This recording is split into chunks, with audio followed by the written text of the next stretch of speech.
before we go any further, what I usually do, instead of me telling everybody who you are, I got a different way about me. I like the artist to tell us their rock and roll resume. Yeah. Because then you really get a better understanding of who you're talking to, if you're listening for the very first time, or seeing it on video, because they might have heard your name, mistake it with somebody else who is with maybe Tom Petty. But who is Jeffrey Lee Campbell? Give us your rock and roll resume. Grew up in North Carolina. Started playing in bands. My first paying gig, I was 13. I'd played in bands since I was about 9 or 10. But started getting paid to play. Cut my teeth at fraternity parties and proms and, you know, private parties and all that. So I grew up on the Allman Brothers and Stax Motown. So, you know, it's funny, I go back and listen to tapes of our junior high and high school band. We were playing the Four Tops and the Allman Brothers back to back. It didn't matter, you know. It ain't no woman goes right into whipping post. Who cares, you know? We just played what we played. So I spent my junior high, high school years playing guitar. Went to the University of Miami to study jazz. I'm glad I went, but jazz was not my thing. So I moved back to North Carolina, continued to play in cover bands, and wrote original music along on the side. I had a college buddy who lived up here in New York, and he invited me to New York to visit. Came to New York, fell in love, moved up here to give it a shot. Figured I'd give it a year. I've been here 31 years. What do you love about New York City? I'd like to know. Maybe it's what did I love about New York City? After 31 years, a lot of my romance might be squeezed out of it. But to me, you know, I kind of joke that it appeals to my ego, my grandiosity, the city and all that. But in fairness to my exceptionalism, people are really talented here. And I like being around the best of the best. Now, you go from North Carolina, you move up to New York City, and I guess it would take some adjustment because all night long you'll hear sirens going off and just a lot of noise, and it's very hard to sleep when you first get here. And after a while, much like what you told me about the 2K, you sort of drowned it out. And then when it's quiet, you wonder what's wrong, right? Oh yeah, well if I go to visit people out in the country or whatever, and I think it was from On the Waterfront where Marlon Brando said, the crickets make me nervous. That's the way I feel now. I go out in the quiet and I'm like, wow, it's too quiet and too dark out here. Whereas the city, you know, the noise is my number one complaint about the city. Yeah. The dirt right after it, but you can't live without it now.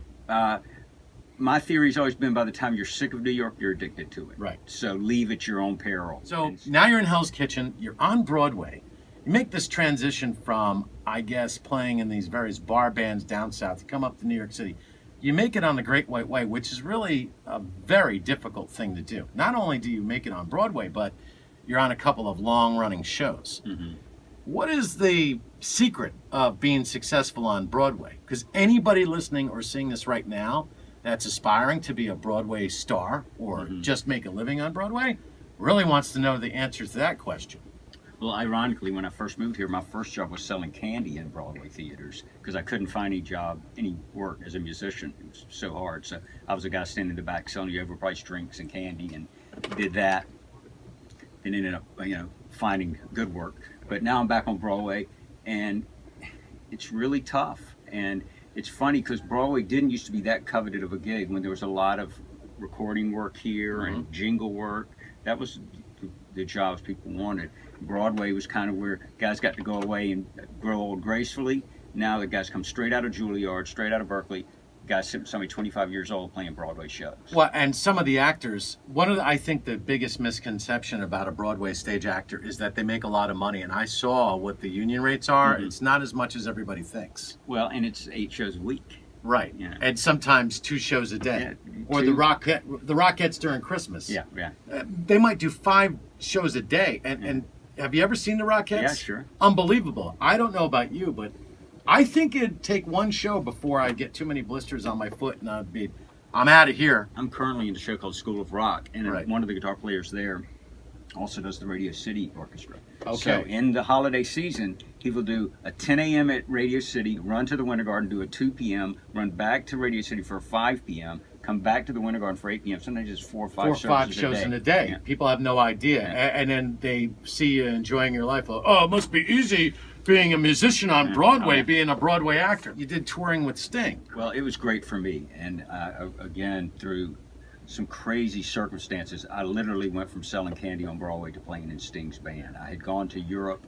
I had auditioned for a small little group that was going to Europe for some jazz festivals. They actually hired another guitar player, but he quit, so I did it.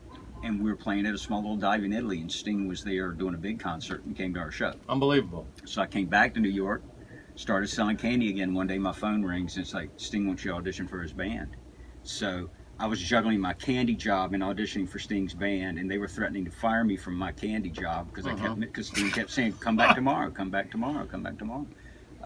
As I say to people, I literally had to quit selling candy to play with Sting. I went from 2 weeks from selling Twizzlers to being on Saturday Night Live. Well, I love Twizzlers. Yeah. So you went from selling candy to a really sweet gig. Yes. The way you look at it. Then you write this book about your whole experience. And what I like about the book, and if you're a young person, you probably won't even know what this picture is. You ever watch a kid when you give them an 8-track tape or a cassette? What do I do with this? I was producing a young girl, and she was maybe 14 or 15 at the time, and I mentioned something about a cassette. She said, I have no idea what you're talking about. Some of the first advice I got when I started writing this book, because it's got some rock and roll stories. Yeah, well, you in know, it. the typical rock and roll, I get Right, it. and they're like, don't try to write a book your mother's going to like, because then you're not going to have a good book. So, Well, fortunately, my parents have made it through the book. And they allowed you to put your 3rd grade picture in here. Wow. Which, if you look at the shot, the shirt I'm wearing is a double-breasted shirt based on the Monkees, because I love the Monkees. And I had my grandmother make a shirt because I thought Mike Nesmith was the coolest guy in the world. Okay, how fast did you have to run home from school every day with that shirt? Well, we got some interesting pictures. I love the old pictures when people show them. What made you decide to actually put a book together? Well, it's funny. I had all my itineraries from the tour and news clippings and all that in scrapbooks, and I always had this fear, fire, flood, whatever, I'll lose all this memorabilia. So one day I said, I'm going to digitize every piece of memorabilia I have. So I started scanning, and as I did it, I thought, I think there's a story here. And I constantly tell war stories, anecdotes at cocktail parties or whatever, and one friend said, you really need to write this down. So I did. I wrote the book in a journal format. It's just like going out on the road with us. You see what happens every country, every date. You know, it's very easy to read.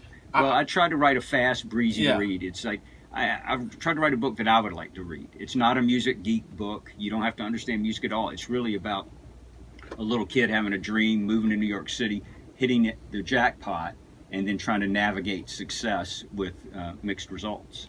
With some of the people that you're hanging with back in the day, I'm surprised you're still alive. Yeah. Really, well, seriously. I truly, couldn't keep up with some of these guys. Unfortunately, the in memoriam in the back of the book is a lot longer than I wish it was. There's about 7 or 8 names of people that I was on the road with that are no longer with us. So. Yeah, I can see that. Same thing in radio. There's guys that have passed away at a young age because they just couldn't control those demons, if you will. You know, the drinking, the drugs, and everything else that goes along with it. Very boozy, but there's the redemption at the end because I had to straighten out my life. So you did. It is the ending is about getting that under control because the road is one big party if you let it. And in fairness, Sting was doing yoga and eating great diet the whole time. You know, I never see the guy drink a beer. You know, he kind of breaks the guy code. Paul McCartney broke the guy code when he wrote "Maybe I'm Amazed" for Linda. Right? There's always that one guy's like, "Yeah, thanks a lot. You're Paul McCartney, you're rich, you're famous, you got a lot of talent, you got looks, you got money, and now you make us all look bad where your wife is listening to the radio and stares at you. Why couldn't you write a song like that for me? Right. I'm not Paul McCartney." So we got you with Sting, we got you on Broadway. I guess one of the big moments for you had to be live from New York. It's Saturday night. Talk about some of your experiences on Saturday Night Live. Well, and that was one of the first things we did. We did like 1 private show, 2 private shows in New York, then we did Saturday Night Live. And it was the season premiere. Steve Martin was the host. Oh, great. Who was part of the lineup at SNL when you were on? Phil Hartman, Dennis Miller, Dana Carvey, Jan Hooks. Chris Farley? Chris Farley was not there yet. Not yet? Yeah, this was 87. Okay. But the incredible thing was, we're there doing sound check that afternoon, and all of a sudden I kind of see smoke wafting through the studio, and I hear the fire alarm go off. Oh, great. They're like, please evacuate. Yeah. So we went downstairs, the building was on fire, and we didn't know if we were going to do the show, and we sat around for a couple of hours, and then we rushed back up and did the show. And typically SNL does a dress rehearsal at 8 p.m. and then they prune the show for the broadcast. I've read we were the only show without a dress rehearsal. Wow. We just ran up there and did it. You were really, truly Saturday Night Live. Yeah, and it was, as I said to people, it's like, I was brand new to the gig. I'd been there 2 or 3 weeks. I was scared out of my mind. The building's on fire. I mean, I was totally adrenalized before we ever played a note, but it ended up being a great experience. Now, you participated in, nice segue. You participated in Amnesty International. You want to tell us a little bit about that? How did you end up doing that? Well, it was a part of Sting's tour. We dovetailed it. We had been out on the road for about 9 months, and then we took 6 weeks from Sting's tour and joined up with, it was Bruce Springsteen, the E Street Band, Peter Gabriel, Tracy Chapman. Oh, yeah. And Youssou N'Dour, a Senegalese star. And it was an amazing experience because I ended up in Africa, a couple of countries in Africa, India, places that you would never end up typically on a rock tour, but because it was Amnesty International sponsored. It's great. We had 200 guys on an airplane going together. Bill Graham was our production manager. Bill so Graham, had, yes, I remember him. I grew up on the live at the Fillmore East, so Yeah. I'm going, wow, there's Bill Graham, and I'm looking around on the plane, and there's Clarence Clemens, and there's Peter Gabriel, and I just, even though I'd been out for 9-10 months, hanging out with Bruce Springsteen was pretty crazy. Yeah, that's kind of cool, right? There's a story in the book where I woke up, I was in Italy one morning, and I hear this cheering out of my hotel, and I'm like, is there a sporting event? What's going on? Some soccer match going on? That's what I thought. I went Pope open the arriving? window. I went and opened the window. Hundreds of people in front of the hotel. Bruce, Bruce, Bruce, Bruce, cheering for him. Wow. Surrounding the hotel. I was like, wow, I've never seen this. What was it like hanging out with all of those guys on the plane? Did they talk to you, or did you listen? You don't have to say any names. I'm sure that there were some that were approachable. Were there any that were like, get away from me? Well, the cast system was alive and well. The stars and their management rode in the front of the plane. The musicians rode in the middle of the plane, and the crew rode in the back. And everybody was happy with their little curtain communities. So, I mean, I hung a lot out with Nils Lofgren was a good pal. We spent a lot of time together. Bruce's guitar player, and Daryl Jones, who's now the bassist for the Rolling Stones, at the time was the bassist for Peter Gabriel. So Great bass player. yeah. So you're just hanging out, kicking around the world with Daryl Jones or Nils Lofgren or Well, Clarence Clemens. It's a lot of fun. I would imagine that Bill Graham was the type that would go to all the different compartments. Yeah. He was always like that. I didn't interact with him very much, but I did see him Yeah, interacting with yeah. the musicians. And what Bill Graham loved was somebody that didn't take him so seriously or wasn't intimidated by him. Right. I was at the Hard Rock Cafe, 1987, I think it was around there, right, for a station broadcast. And I didn't recognize who he was. Of course, I heard the name. And then, of course, there's Billy Graham and then Billy Graham. Right. You got two Billy Grahams. That's true. I never Which thought is of really funny, but one's the preacher and the other's the concert promoter. Right. But they're still in the same biz Right. in many ways. Sure.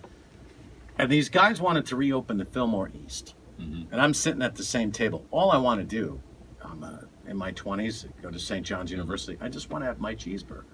So I ordered cheeseburger, and you know as well, in the Hard Rock Cafe, even in the 80s, it was an expensive cheeseburger. Sure. That's all I wanted to do. So Bill is talking over me with these two guys. I go, I'll tell you what, I'm going to go to the bathroom. You can sit here until I get back, because I know you guys want to talk, and they're talking over me. Walk to the bathroom. I come back. I go, hey, Bill, want to get up? I want to eat my cheeseburger. And he goes, oh, yeah, sure. And then everybody just stops, looks at me.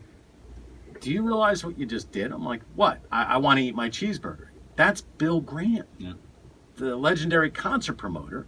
You told him to get up and move out of the way just like he was a regular guy. I go, you see, he is a regular guy. I address that in my book, that it's a delicate balance because, when you're around celebrities and stars, they want confident people that treat them as peers. You need to genuflect the time to your boss, as we all do. Right. Well, that's different if you work for him. Right. But, if you're starstruck, you're out of there. That's so right. You have to treat them just like one of the guys. Yeah, You have to exactly. bust their chops, or that's what they want. And, Yeah. And the harder you bust, the happier they tend. Oh, to I be. know. It's amazing. I had one guy, he goes, Zach, it's unbelievable. You treat them all like crap, and they still come back for more. Zach wants it raw.